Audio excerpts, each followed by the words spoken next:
What's up, everybody? It's me, Allie Burns from Picks and Parlays, and welcome to the Picks and Parlays Power Hour, where we talk all things college football and NFL. And I've got two expert handicappers with me today to give you the goods. I've got Craig Trapp and Nick Parsons coming up. But before we get started, I've got to remind everybody we've got a promo. It's the holiday promo. And we've got, let's start that part right over. And we've got the nohouseadvantage.com bet. Now, this is for all of you fantasy players out there, all right? If you're into fantasy sports, here's where you want to go, nohouseadvantage.com, and use the promo P&P. Okay, that's going to have a deposit match of up to $50 when you get logged on. This is a really cool site. They're changing the fantasy football playing game. All right, so check them out. Okay, so let's get this party started. Let's bring in Mr. Craig Trapp himself. We're going to talk some college. What's up, Craig? Yeah, Friday championship Friday, that is, in college football, and for once the Pac-12, the winner here most likely has a chance. One of them has a chance, let's just say, to go to the play in the Final Four. All right, well, let's go then. So we got Utah at USC. USC minus the 3. The total 66.5. Looking good with the acquisition of Lincoln Riley. What are you thinking about this one, Craig? Yeah, I mean, use that promo code. Don't forget holiday. Save 20% on anything on the website, including my picks or whatever you want. That's good all the way through Sunday, I believe. So make sure you use that. But when we're talking about the Pac-12 championship, yeah, Lincoln Riley changed the game. I mean, he brought in the best receiver in college football from Pitt. That had made a big difference. And then, of course, he brought in his own quarterback from USC and has made a huge difference. But let's remember, Utah won just about a month ago. They won this first matchup between the two. So, and last year, let's remember, Utah had a rematch against Oregon where they stomped them, and then they came back and stomped them again. So, and this one is in your hometown, Allie. This is going to be in Vegas at the T-Mobile. So, no, not T-Mobile. It's at the Allegiant Stadium there. Yeah. But when you look at this game, it's like, here's the key. The key to this game is all going to be who wins the line of scrimmage. And if you're going to beat Utah, you have to be able to deal with their physical, both the defensive and offensive line. That's what won this game. USC last time jumped out on Utah. Utah just worn them down. They just kept coming and was just too much for them late. USC's defense is absolutely terrible. So I just think I don't think that much has changed. It's at a neutral site. That would be the only difference. Utah was at home last time. But give me Utah plus the 3 here. I just think when it comes down to it, they say defense and physical run game wins in close games, and Utah has both of that. So to me, USC defense has to. The only chance they have of stopping people is turnovers. They've been pretty good at forcing turnovers. Utah's not a team that turns the ball over a lot. So give me the Utah Utes. I'm going to sprinkle the money line as well, but the better play, of course, take the 3 points. And what I think is going to be a really close game. High scoring though. If you love defense, might not be the game for you because USC games pretty high scoring. Yeah, so there's that. All right, so we're taking the Utes plus the 3 points. We're going to sprinkle that money line as well. And we're also not going to forget to like, subscribe, and ring that bell for notifications because the Power Hour is on every Monday through Friday at 3 p.m. Eastern, and you don't want to miss any of our free picks. Okay, so let's move into the Packers at the Bears. Oh, man. All right. I'm showing this at a 4 now at Packers minus 4. So this line is definitely moving. Yep. The total's 42.5 on this one. I liked the Bears last week, actually. Didn't work out for me. I kind of even liked the Packers. I got them in a tease, but that didn't work out. This is just a crap show of a game for me. But before we talk about it, let me remind you about our promo code. It's holiday. All right. And it's going to save you 20% off the entire picksandparlays.net website. So definitely use that promo code. All right, Craig, lay it on me. What the heck is going on with these two? Is Rodgers going to play? That's a big question. It could be 2 backup quarterbacks. I mean, Justin Fields did not play last week. Of course, Jordan Love finished the game with a banged-up Aaron Rodgers in what looks like a throwaway season. At this point of a career, when you're at that age, you really can't afford to throw away season. So I don't think Aaron Rodgers is going to go like, hey, can you please don't play me? I think if he's able to go, he will go. Justin Fields is a little different. I mean, he's young. They're not going anywhere this year, and the last thing you want to do is injure what they believe is their franchise quarterback. I'm not so sure. Still don't. I think if you can make him stay in the pocket, it's very similar to Lamar Jackson. It's like, they're great runners, but at the end of the day, can you make it? And he's had 3 of the last 4 games. He's played in 3 of them where he had a chance to drive down late to win the game, and he couldn't do it. So in all those occasions. So to me, I think if you're going to play a side, you have to take Green Bay, and you're just hoping that Aaron Rodgers does go to play. Although Jordan Love did look good. He had that touchdown. One of his 2 drives, he had a touchdown. But to me, I think the better play is on the under. I just think this Bears team is limited on offense. They need to run the ball, no matter if Justin Fields is under center or not. I think they need to run the ball, control the ball. The Packers, to be honest, I know it's hard to say this, but with Aaron Rodgers, usually you say, hey, it comes down to can you beat – they need to run the ball. Their best 2 players on the field outside of Aaron Rodgers is their running backs, Aaron Jones and company. So I think both these teams want to run the ball. That usually leads to unders. But I will say this. Let's remember, Aaron Rodgers says, I'm your daddy, to the Bears like last year and this year. So maybe there's a little daddy, like daddy issues there in Chicago or something. But I'm going to take the under here. And I think it could be backup quarterbacks as well. All right. And that line's already coming down. I saw it at a 43.5 a little earlier. Now it's down to 42.5. So it's getting bet under. So get on it now, people. If the two backups play, which I think you won't know until real close to game time, this might end up in that 39.5, 40 range. Oh, so there we go. So get your numbers early, people. Shop those lines. Get them early. Go check out FanDuel Sportsbook. They've got great lines. You want a piece of that action. And don't forget. Yeah, and then the risk we got. What is the deal in Ohio for your FanDuel guys? It's Ohio and Maryland, I believe. And it's Maryland. It's over because they've already went live in Maryland, but Ohio has one more month. Unfortunately, I know because I'm in Ohio. Right. So there's that.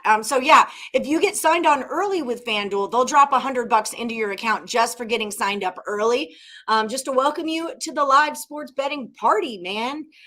Get your apps out, people. Download FanBook and get signed up. And even if you're not in the state of Ohio, they've got a no sweat first bet of up to $1,000 for anyone getting signed up with them right now also.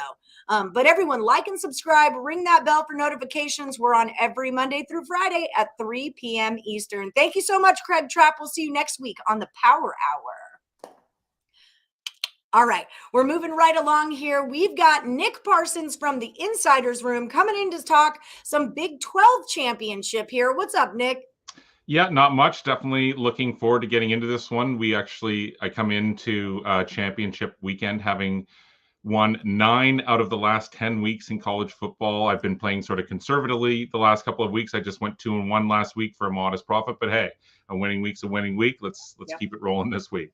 Up is up. That's just it. Up is up. Check out Nick Parsons over at picksandparlays.net and use that promo code HOLIDAY, okay? It's going to give you 20% off the entire website, including the Insiders Room's 9 out of 10 winning weeks out of the Insiders Room.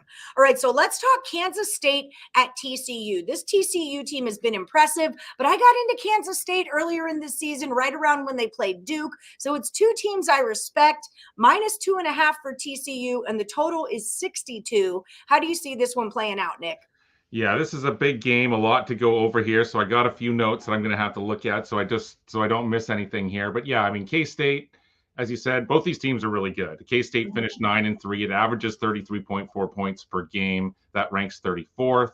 And then you have TCU. It's 12-0. It averages 41.3 points per game. When you're looking at where the money is so far in this game, not surprisingly, TCU has the majority of that, almost close to 70% the last I looked at it. So that would, if you do like K-State, and maybe you were going to suggest this because you always like to point these types of things out. If you do like K-State, you might want to wait a little bit because this line could definitely go to 3, obviously. But yeah, both have also done really well against the spread for bettors this season. K-State is 8-3-1 against the spread. TCU is 9-2-1 against the spread. Last time out, TCU it absolutely destroyed Iowa State 62-14, and then Kansas State rolled to a 47-27 win over Kansas as an 11.5-point favorite. So both teams come in with lots of momentum. Now, these teams did meet in week 8, and the Horned Frogs, they won that game by a score of 38-28 as 3.5-point favorites. And the total, it went well over the number of 54.5 in that one. So here we are. TCU is now favored by 2.5 in the Big 12 championship. And so we have to look at K-State here, I think, and say, how can it cover or win or cover this game with less points than it was getting in the first matchup? Yeah. But if you remember back to that Week 8 game, this is interesting. K-State actually held a 28-17 lead going into halftime, and then Max Duggan and TCU, they scored 24 answered points in the second half, and that's because their starting quarterback got hurt. But I mean, obviously the Wildcats aren't going to roll over here. Quarterback Will Howard, he's been great in relief of Adrian Martinez. But the real threat for the Wildcats, of course, on offense is the run game. It's Deuce Vaughn. He averages 5.3 yards per carry. And there is a concern for TCU and for Duggan. And that's the health of future NFL wide receiver Quentin Johnson. He has an ankle injury, and he's definitely crucial for this offense to be running properly for TCU. But yeah, looking at the bigger picture, if TCU loses here, obviously it's not going to be in the college football championship. But if it can beat K-State in the Big 12 championship game, then it's going to have a matchup with either Georgia or Michigan. As I said off the top, a lot to take in here. But for me, I'm going to stay away from the side here. I just think that this is going to be a battle again here in the rematch, Ali, but more of a lower scoring one. Craig was talking about how each of those teams needed to establish the run, and I believe that's going to be the case again here in this Big 12 championship game. The first matchup went over, but I'm going under in this one. It opened at 61. I have like 61.5 out there. Now we've got 62. So that number is actually moving towards an over, but the cash is on the under. And typically when the number's moving over, but the cash is on the under, I like to be on the under because I follow the money. That's kind of the way that I play it. So 62 is an even better number than 61 if we want to take it under. And that's how we're going to play this with the insiders room. Everyone, don't forget to like and subscribe. Ring that bell for notifications. We're on every Monday through Friday at 3 p.m. Eastern with all the football picks that you can handle. All right. So let's move into the NFL. Buffalo -4.5. This is a Thursday night game. Keep in mind, Buffalo -4.5 coming off a pretty near loss to the Lions there. They only won by 3. They were 8.5-point favorites. Yeah. New England, they did lose. That was an ugly one. 33-26. I was all over the Vikings in that game. Let me just tell you that about me. So now they meet, and it's 43.5 as the total on this Thursday night game. Nick, before we get to what you're going to pick, before we get to Nick's pick, let's remind everybody about our promo code HOLIDAY. Remember, Nick Parsons at the Insiders Room has had 9 out of 10 profitable weeks in college football. If you want to get a hold of those picks, head over to picksandparlays.net. Use that promo code HOLIDAY. It's going to save you 20% off whatever you get from the Insiders Room. Okay, Nick, so here we go. Lay it on me. Thursday night matchup. I mean, I'm leaning Buffalo here. What do you got? Oh, yeah. Yeah, I mean, this is a great Thursday night matchup. We had a decent one last Thursday, so these Thursday games are getting better. As you mentioned, Buffalo is off that 28-25 Thanksgiving win over Detroit. And as you also mentioned, that's probably a game it should have lost. And then New England, it also played on Thanksgiving. It fell 33-26 to Minnesota, but that was a game that it probably should have won. Yeah. Now, Buffalo and Miami, they lead the AFC East at 8-3. The Jets are now 7-4 because they rebounded last week. New England is now 6-5. It's in 4th. Obviously, this is an ultra competitive division. This is the first meeting of the year between the teams. They will play the final game of the year as well against each other. And, you know, I've said this many times to you in that divisional contests always mean the most to teams, and they almost always mean the most to the home side. And I think it would be hard to argue that that's not the case for New England this weekend. I mean, this is essentially a must-win game for New England to keep pace in the division. After this, each team has its bye week. this is a huge game for sure. The Patriots, they had covered in 3 straight before last week's loss. And as I say, they probably should have won that one.